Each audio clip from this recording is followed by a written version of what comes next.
네, 지난주 마지막 거래일 뉴욕 증시의 마감 상황에서 국내 시장과 연결할 수 있는 힌트들 찾아보겠습니다. 연결고리에 오늘은 유한타증권 송태영 과장과 이야기를 나눕니다. 과장님 안녕하세요. 네, 안녕하세요. 네.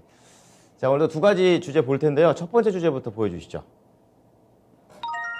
이게 또 다시 얘기가 나옵니다. 코로나 재확산과 관련된 이제 걱정이 나오고 있는데 전 세계가 재봉쇄되나 물음표를 다셨어요. 어떻게 내용을 봐야 됩니까?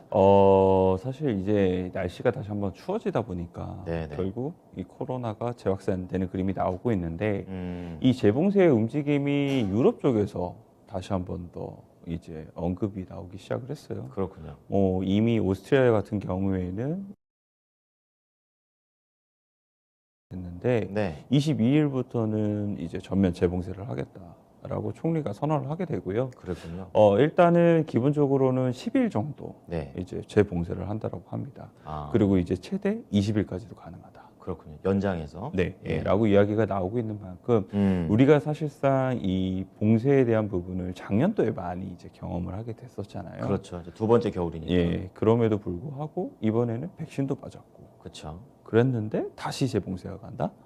이게 이제 사실상 지금 많은 우려감이 확산이 될 수 있는 부분으로 연결이 되어 있다라고 보시면 될 것 같고요. 네. 뭐 그렇다고 해서 예전처럼 다시 한 번 더 증시가 무너지느냐, 뭐 이럴 가능성은 저는 낮아 보이기는 합니다만 네. 분명히 이거를 통해서 음. 우리가 영향을 받는 부분이 있게 될 거고 거기에 관련돼서는 충분히 우리가 검토를 해봐야 된다라고 저는 생각을 하고 있습니다. 그렇군요. 그래서 이 주제를 좀 가지고 온 부분이 있었었고요. 네. 사실 오스트리아를 제외한다 하더라도 이제 독일에서도 이러한 부분이 계속 이야기가 나오고 있어요. 공수 얘기요. 네, 이 독일의 이제 엔스 슈판 보건장관 같은 경우에는 이 독일 내 코로나 사태가 심각해지게 되면은 네. 이들을 예방 접종을 받은 이들이라고 하더라도 봉쇄 조치를 취할 수 있다. 즉 백신을 맞았어도 이 봉쇄 조치 충분히 취할 수 있다라고 얘기를 하고 있는 거고요. 백신을 왜 맞았나 싶기는 뭐 생각이 들어요. 그런 이제 예. 생각이 들 정도로 예. 다시 많이 올라오게 되니까 이런 부분 문제가 되고 있다라고 보시면 될 것 같고요. 이 그리스 같은 경우에도 다음 주부터 백신을 접종하지 않은 사람들 같은 경우에는 영화관이라든지 아니면 박물관, 체육관 등 실내 공간에 출입이 금지가 된다라고 그렇군요. 이야기를 하고 있습니다. 그렇군요. 예, 이렇게 유럽에서 이러한 흐름이 더욱더 많이 거세지다 보니까 네. WHO에서는 긴급 조치를 취하지 않게 되면은 유럽 쪽에서 내년도 3월까지 50만 명의 사망자가 이제 다시 발생을 할 수가 있다라고 이야기를 하게 되고요. 그렇군요.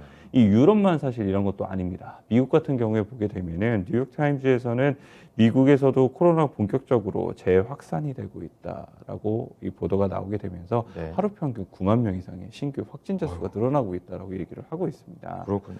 이 CNBC에서도 존스 홉킨스 대학의 데이터를 분석을 하게 되면은 네. 이 2주 동안 코로나 감염자 수가 31% 정도 증가를 했다. 많이 늘었네요. 예, 라고 얘기를 하게 되고요. 네. 이에 따라서 이제 보건당국 같은 경우에는 부스터샷을 18세 이상의 모든 성인에게 접종을 해야만 한다라고 이야기를 하고 있습니다. 그렇군요. 뭐 사실 아까 말씀을 하신 것처럼 네. 백신에 대한 부분이 우리를 사실 지켜줄 거라고 많이 생각들을 하셨고 접종률이 그리고 높아졌고. 접종률이 높아지면 사실상 집단 면역이 되게 되면서 문제가 없어질 것이다. 이러한 이제 관측이 상당히 많았었잖아요. 거기에 의문이 예, 생기는데요. 그런 부분을 확실하게 깨주고 있는 이러한 이제 통계이고 현상이지 않나라고 생각을 해볼 수가 있는 것 같고요. 네. 사실상 보게 되면은 이러한 부분이 기온이 낮아지게 됐을 때는 다시 한번 기승을 부릴 수밖에 없게 되는 뭐 이러한 부분이지 않나라고 생각을 해볼 수가 있는 것 같습니다. 네. 뭐 이러한 현상은 현상이니까 현상에 대한 부분은 이 정도로서 말씀을 드리면 될 것 같고요. 이제 저희는 주식이 어떻게 영향을 미치는지 이런 부분을 조금 더 봐야 될 것 같습니다.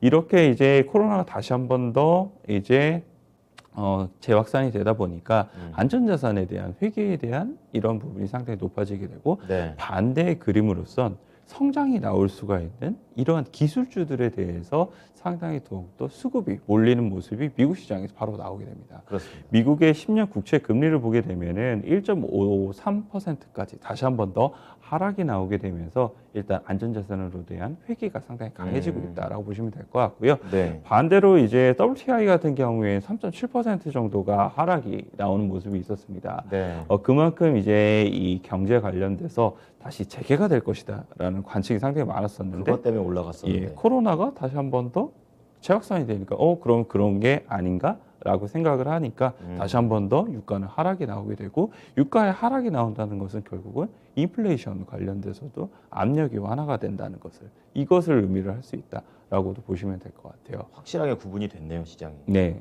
그렇게 되다 보니까 대형 기술주를 중심으로 한 나스닥은 플러스가 나오게 되고 그 반대로 이제 다우 같은 경우는 많이 빠지게 되는 민감주들도 이런 있네.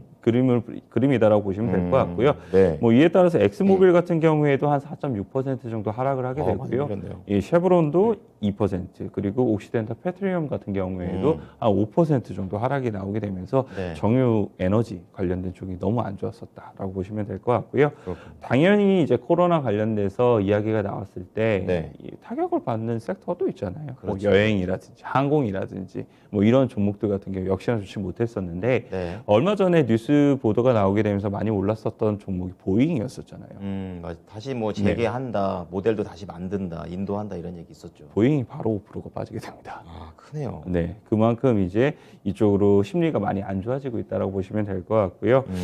그리고 Z ETF인 이 항공 ETF 같은 경우에도 한 네. 1.6% 정도 하락을 하게 되고, 그리고 카니발 같은 경우에도 한 2% 정도 하락. 그리고 에어비앤비도 한 4% 정도 하락이 나오게 되면서 전반적으로 이제 위드 코로나 관련돼서 수혜를 받을 수 있을 만한 종목들이 다 하락을 했다라고 보시면 될 것 같아요. 그렇군요. 그리고 또 한 가지를 좀 보셔야 되는 점은 바로 이 점이다라고 말씀을 드리고 싶은데 어떤 건가요? 이 달러 인덱스가 계속적으로 강해지고 예. 있다는 점입니다. 또 올라가고 있어요. 예, 사실 지금 보게 되면은 달러 인덱스가 가장 강해지고 있는 원인을 찾게 되면은 사실상 유로 환율이 약해지고 있는 것 때문이거든요. 그 유로 환율 같은 경우에 사실상 통화 정책에서도 문제가 이렇게 발생을 하게 되는데 유럽에서는 만약 이러한 부분에 있어서 재봉쇄가 하게 되고 그리고 미국 그냥 그대로 가게 됐을 때 더욱더 격차가 벌어질 수가 있게 되고 달러 인덱스가 더욱더 강해질 수 있다. 그렇게 되면 즉 우리나라에 있어서는 사실상 환율이 불리하게 작용을 하게 되고 그렇죠. 외국인 투자자들에 대한 네. 수급이 상당히 안 좋아질 수 있다. 이런 연결고리까지도 한번 생각해 보셨으면 좋을 것 같습니다. 네. 자, 어떻게 보면은 코로나, 위드 코로나 얘기가 나오다가 다시 한번 예전으로 회귀되는 약간 그런 분위기인데 종목들도 우리나라에서도 그렇게 좀 봐야 됩니까? 항공이나 뭐 이런 쪽으로. 뭐 간단하게만 말씀을 드리게 되면요. 역시나 국내에서도 항공이라든지 정유 관련된 종목들 같은 경우에는 약세를 보일 가능성이 상당히 높아 보여요. 위드 코로나 관련돼서도 뭐 카지노라든지 아니면은 뭐 헬스케어 장비라든지 뭐 이런 여타의 이제 관련된 종목들이 상당히 많았었는데 네. 이런 종목들은 투자 심리 역시나 안 좋을 것이다라고 말씀을 드릴 수가 있을 것 같고요. 반대로 이제 이런 대형 기술주라든지 아니면은 성장이 담보가 되어 있는 뭐 2차 전지라든지 아니면은 이러한 상황과 무관하게 움직일 수 있는 메타버스, NFT라든지 이런 종목들은 다시 한 번 더 랠리가 나올 수 있다라고 보시면 될 것 같습니다. 네.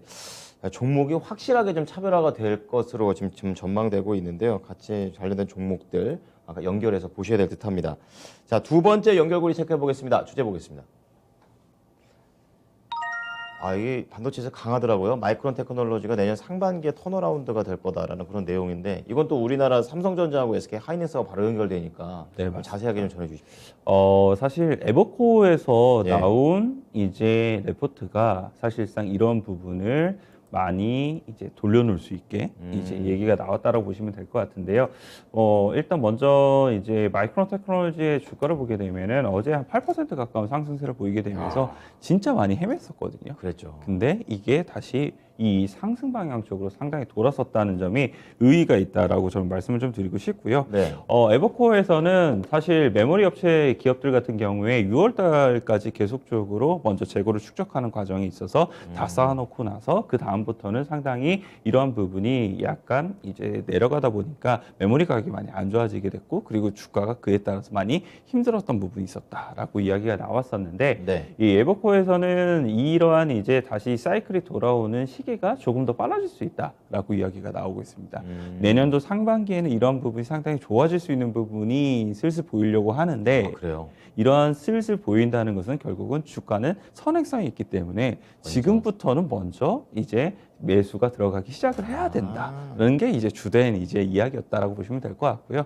탑픽으로서 제시를 한 게 마이크론 테크놀로지하고 램 리서치 이렇게 두 가지를 이야기를 하게 됩니다. 램 리서치도 올랐나요? 네, 램 리서치도 좀 올랐던 부분이 있었었고요. 그랬군요. 마이크론 테크놀로지가 그런데 그것에 조금 더 많은 비중을 맞춰지면서 이제 올랐던 부분이 있었다라고 보시면 될 것 같고요. 예.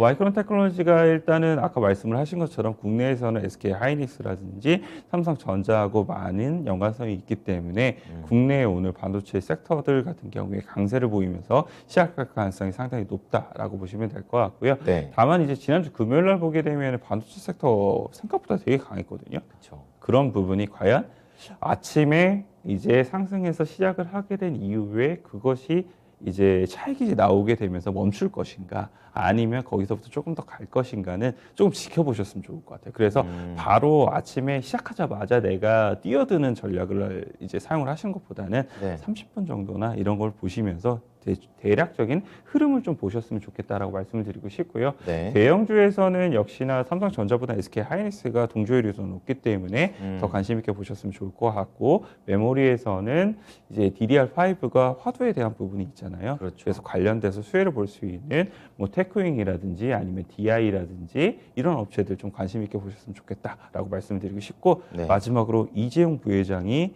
이제 미국에 가 있게 출장 되면서 중이시죠. 이제 투자에 대한 성과에 대한 부분이 기대감이 상당히 높아지고 있는 부분이 있어요. 그래서 관련돼서 수혜를 볼 수 있는 종목 중에 거론이 되고 있는 종목을 보게 되면은 GST 같은 경우에는 52주 신고가를 갱신을 하고 있거든요. 이거는 비메모리 쪽으로 네, 봐야 되는 비메모리 거죠? 쪽입니다. 예. 네, 그래서 관련돼서도 비메모리 장비라든지 이런 업체들도 관심 있게 한번 보셨으면 좋을 것 같습니다. 네, 메모리든 비메모리든 오늘 어떻게 움직일지 재료들은 충분한 것 같습니다. 잘 참고해 보겠습니다. 오늘 말씀 감사합니다. 네, 감사합니다. 네, 지금까지 유한타증권 송태영 과장과 함께한 연결고리였습니다.